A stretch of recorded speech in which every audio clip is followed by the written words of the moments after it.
Namų tekstilė – jaukios kalėdinės dovanos jums ir jūsų namams.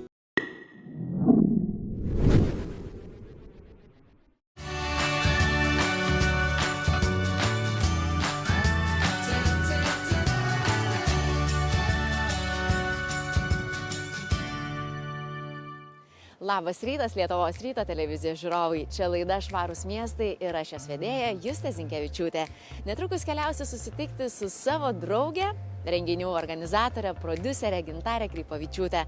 Drauge pasikalbėsime apie tai, ar pramogų pasaulis gali būti tvarus ir ekologiškas. Tad dėmesio į ekranus.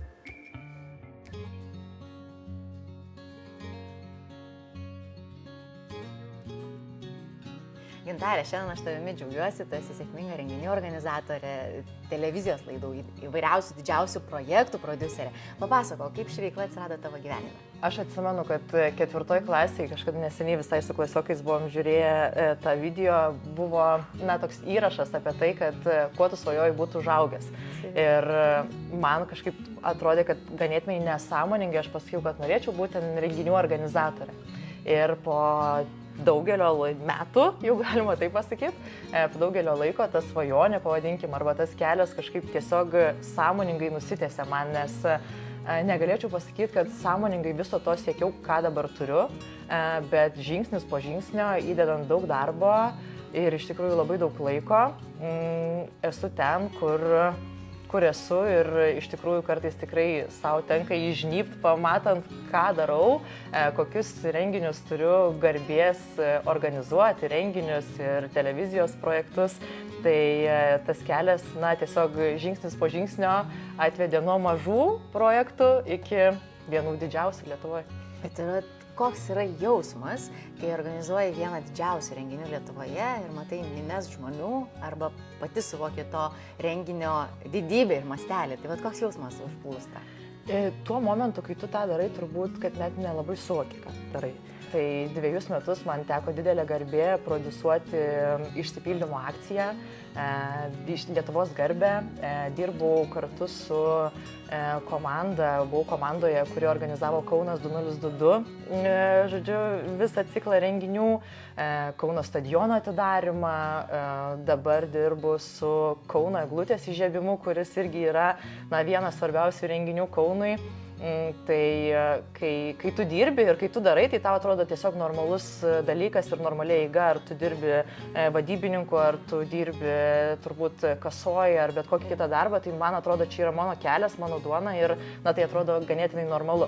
Bet kai atsisuki atgal ir pasižiūri tuos didelius darbus, tiesiog labai didžiuojas savimi ir didžiuojas tą komandą, nes pagrindinis dalykas, kuris lemia visą tai, kad esi ten, kur esi, tai tinkamai turbūt surinkti žmonės, kurie turi tinkamą motivaciją. Iš karto kyla klausimas, kiek tvarumo yra pramogų pasaulyje ir didžiuosiuose renginiuose. Tvarumo iš tikrųjų yra, nes pati susidūriau su jau įgyvendintu dabar projektu, tai yra Žemės ūkio ministerijos renginių ciklas Žemės ūkio mokslo 100-mečiui. Tai aprašymuose tiesiog jau egzistuoja toks momentas, kad turim mes atsižvelgti į tvarumą, ekologiją ir tarkim tai yra pasistengti kuo mažiau naudoti tarkim spausdintų lapų, kažkokių dekoracijų atsisakymas, vienkartinių tokių dalykų, kurie gali tiesiog pasitarnauti tvarumui.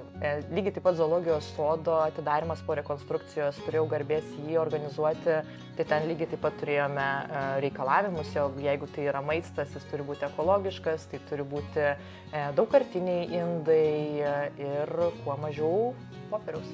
Ta tvarumą įtakoja ir turbūt diktuoja patys renginių, turbūt pats renginių bruožas ir apibūdinimai. Lygiai taip pat Walk 15, jie yra apie tvarumą, apie ėjimą, tai reiškia, kad jau jie patys iš savęs skatina žmonės, konkrečiau dalyvius tų renginių, palikti automobilį, žingsniuoti ir tuo pačiu gerinti ir savo sveikatą. Renginiuose mes niekada neturim plastiko, nes tai tiesiog yra nepriimtina pagal pačią renginio filosofiją, bet tai jau yra pačio užsakovo noras. Paminėjai, kad esi organizavus renginius tvarumo tematika. Kaip manai, kodėl jie yra svarbus?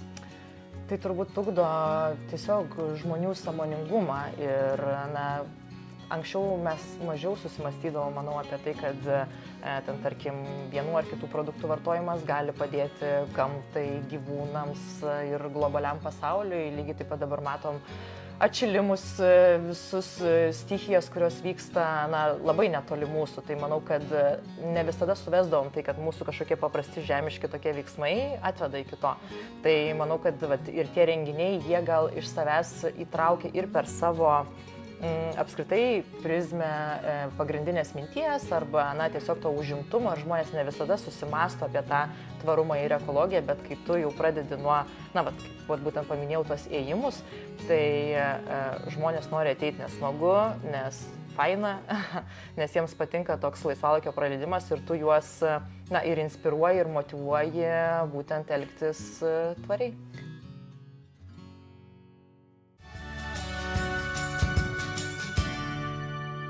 Dabar atvykome į Tauragę, kuris siekia tapti klimatui neutraliu miestu iki 2030 metų. Kaip Tauragė prisideda prie ekologijos ir tvarumo, netrukus sužinosime.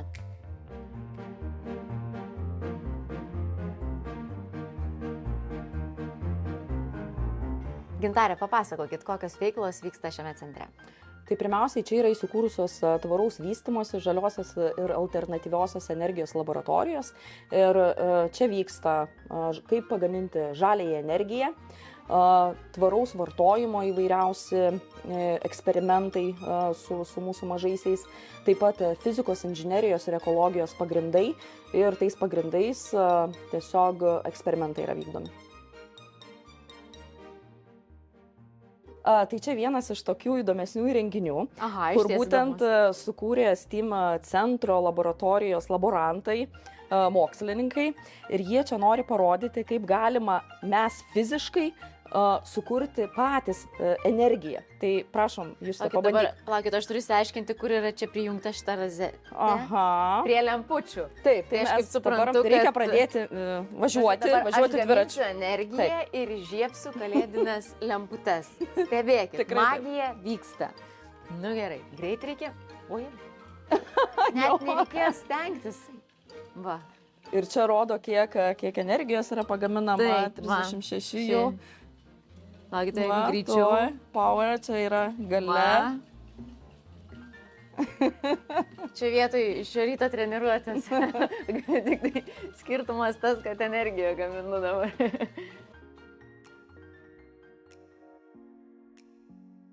Gintarė, papasakokit, kokioje vietoje mes čia esam. Tai mes čia esame STEAM laboratorijoje Tauragėje ir tai yra atsinaujinančių energijos išteklių laboratorijos įkurtos Tauragės mieste. Pats Tauragės miestas, ar jisai gali būti vadinamas žaliuoju miestu? Manau, kad taip, todėl kad Tauragė ir Vilnius šiais metais jau pateikė savo paraiškas būti 100 miestų strategijoje ir misijoje. Tai mes tikimės laimėti šitą ženklelį ir pretenduoti į vieną iš žaliausių Europos miestų. Iš tikrųjų, Tauragė yra ne tik švarus ir ekologiškas miestas, bet ir klimatui neutralus miestas. Ką tai reiškia? Klimatui neutralus miestas, tai kaip ir užsiminiau, šitą strategiją reiškia, kad iki 2030 metų mes įsipareigojame tapti neutraliais. Tai apima daug sektorių, tai yra ir transportas, ir energetika, ir kiti sektoriai, kad būtent būtumėm neutralūs ir mūsų CO2 išmetimai būtų sumažinami iki minimalių išmetimų. Tai pakalbėkime apie transportą čia. Tai pirmiausiai yra elektromobilių įkrovimo stotelių plėtra. Planuojame iki 30 metų jų bemaž 100, kad būtų 100 vienetų miesto ir rajono teritorijose. Šiuo metu mes jau turime 25 ir plus 20 šiuo metu kaip tik įrenginėjamos. Taip pat mes tiesiame ir dviračių takus.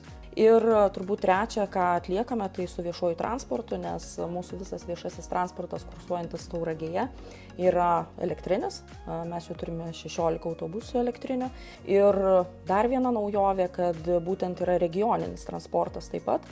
Tai yra Jurbarkas, Šilalė, Pagėgiai ir Tauragė. Mes turime regioninį transportą. O kaip jūs pasiekėte tokių rezultatų? Aš manau, kaip ir daugelį aspektų ir dalykų priklauso nuo švietimo. Tai pirmiausiai, ką mes įgyvendiname, tai įtraukiame darželius ir mokyklas į šitą procesą.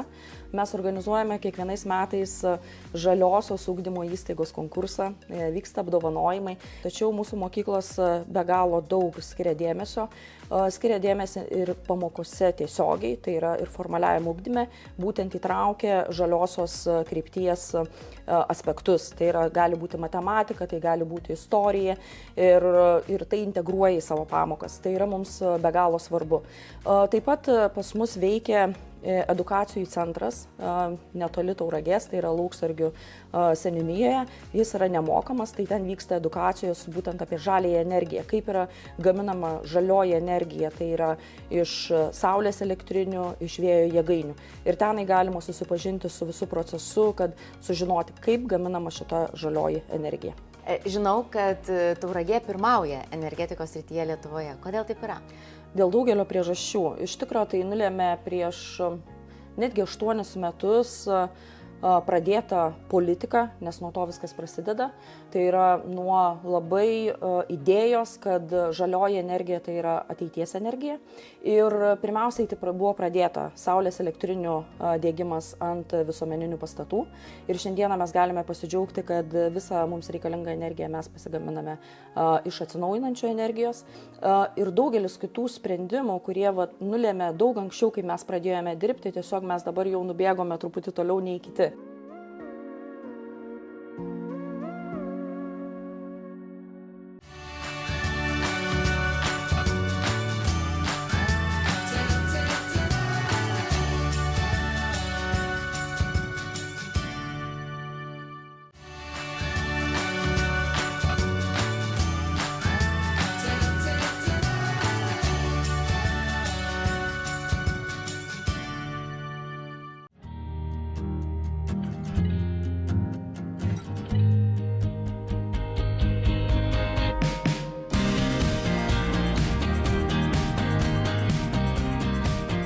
Bet jis dar yra veikiantis. Tai taip, mūsų rezervas, mes privalom jį užtikrinti, sukinėti negalima. Galima, va, mūsų takiukas. Gerai. Papasakokite, kokiais projektais šiandien gyvena Tauragės šilumos tinklai? Taip, Tauragės šilumos tinklai šiuo metu gyvena pasiruošimo stadijoje, dideliuose projektuose ir tikslas yra vienas - pasiekti energijos gamybą 100% iš atsinaujinančių, tuo pačiu stabilizuoti energijos gamybą ir kaip kas aplinkoje vyksta, įrengti, sakykime, tokius planus kaip mobilizacijai, sužiedinimai ir vamzdynų ir trasos. Jūsų planuose yra naujos elektrinės statybos. Kuo ji bus naudinga Tauragės gyventojams?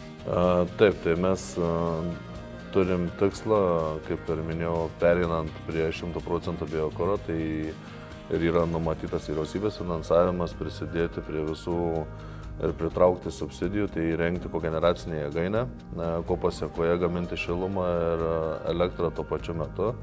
Taip taupyti, pasirengti mūsų kaip įmonė reikalinga visą poreikį 100%.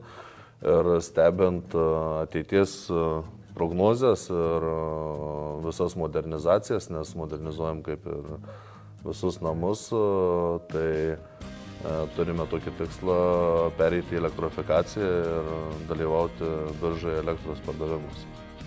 O kokia energijos rūšimi yra planuojama šiandien?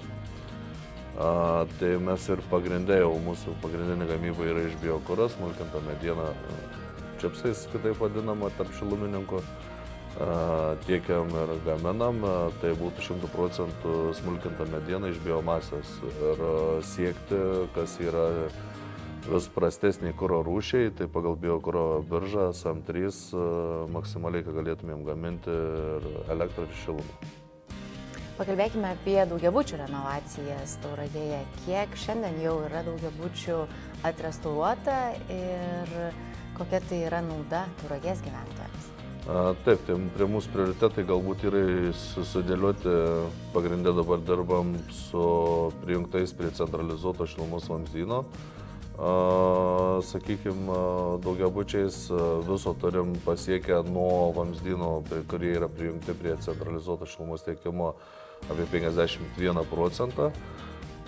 Toliau turim pateikę paraiškų nemažai, viso dirbam lygiai greičiai su 22, bet vėl keičiasi šiek tiek reikalavimai ir tam tikrai aprašai, tai kol, manau, persikvalifikuosim, naujai išmoksim pristaikyti prie naujų reikalavimų, tai užtruks, bet intensyvumą planuojam po 10 namų į metus surenovuoti. O įtaka tai yra pagrindinė vizuali, sakykime. Toliau vertinant šildymo sistemos, šilumos punktai modernizuojasi ir apsišildo fasadai, pasikeičia durys, cokoliai, kitos dalys, stogas apsišildo. Tai skaičiuojant, vidurkis yra skaičiuotas apie 67% šilumos energijos sunaudojimas taupimas. Mums čia už nugaros, kaip jūs juokaujate, čipsai. Taip, tai formaliai smulkinta mediena, bet visur tarp šilumininkų čipsai tai yra smulkinta mediena, tokia frakcija. Ir mūsų pagrindinis kuras, kaip ir minėjau, biokuras. Tai turim teritorijoje tiek planų ir susiderinę, kad viso 5000 tonų sandėliuojam teritorijoje, likusią dalį daperkam, tai dabar daveža SAM3 kuro. Alina, kokių priemonių reikia, kad pasiektumėte suplanuotus projektus? Tai nepaslaptis, kad atsinaujinančios energetikos projektai yra labai brangus, todėl ir mūsų bendrovė, kaip ir kiti šilumos tiekėjai, ruošiamės ir planuojame dalyvauti kvietime su ES finansavimu, tai lengvatinės paskolos šilumos tiekėjams ir gamintojams. Kvietimą administruos ILTE, buvusi Invega. Tai čia yra didžiausia mūsų parama, kad galėtumėm įgyvendinti šį projektą. Tai šiuo metu vyksta pasirengimo procesas, rengiam dokumentus, ruošiamės įgyvendinti paskelbto kvietimo aprašo sąlygas. Tai turime labai mažai laiko, dirbam visi intensyviai. Kvietimas planuojamas gruodžio mėnesį.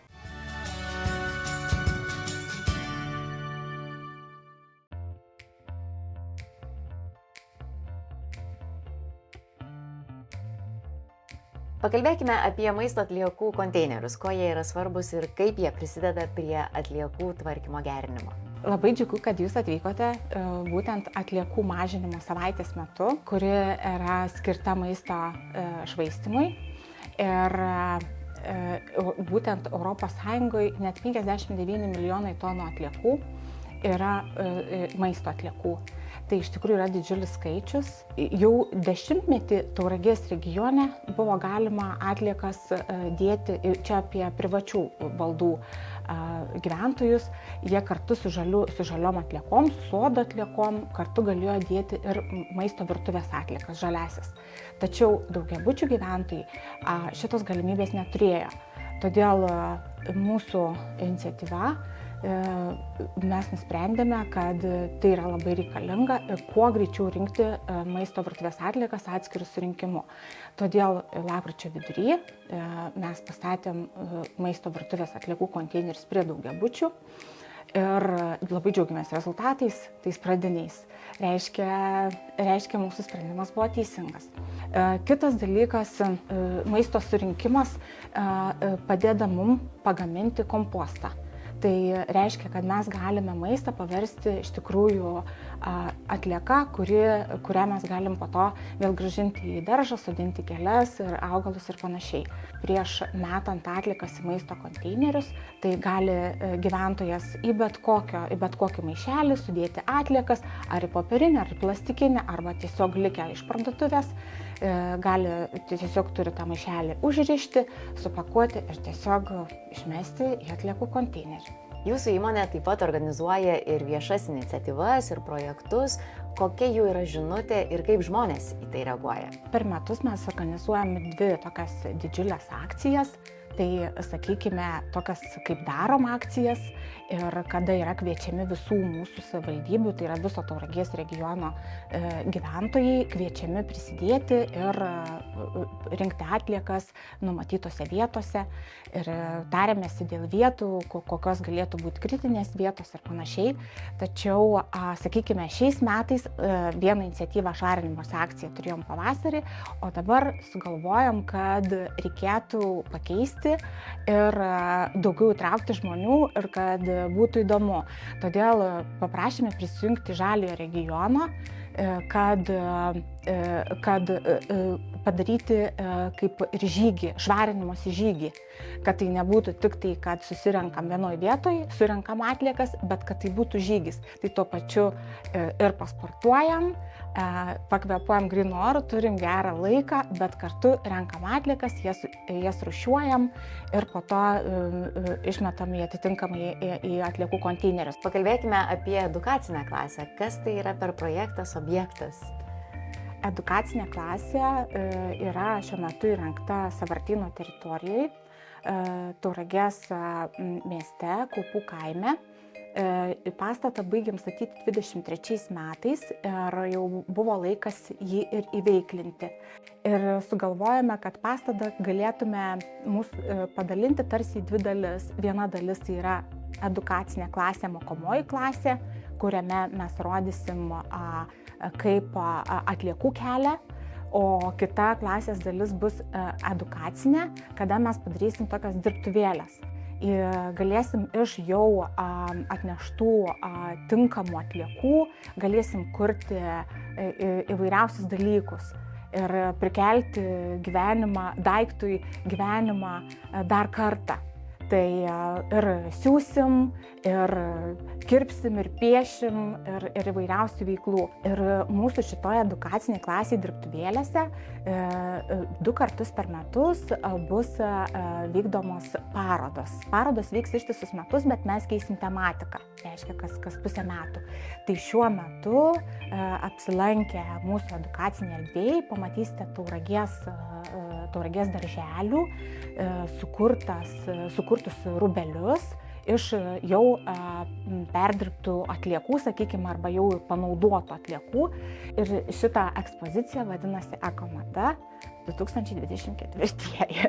Tai mūsų pirma ekspozicija. Paskui 25 metais esam numatę ypatingai žaliosios ekonomikos, reiškia betlėkės gamybos, sakykime, kokie yra galimi sprendimai ir variantai. Ieškom Tauragės regione įmonių, kurios perdirba atliekas arba savo gamybinės atliekas panaudoja vėl naujo produkto kūrimui.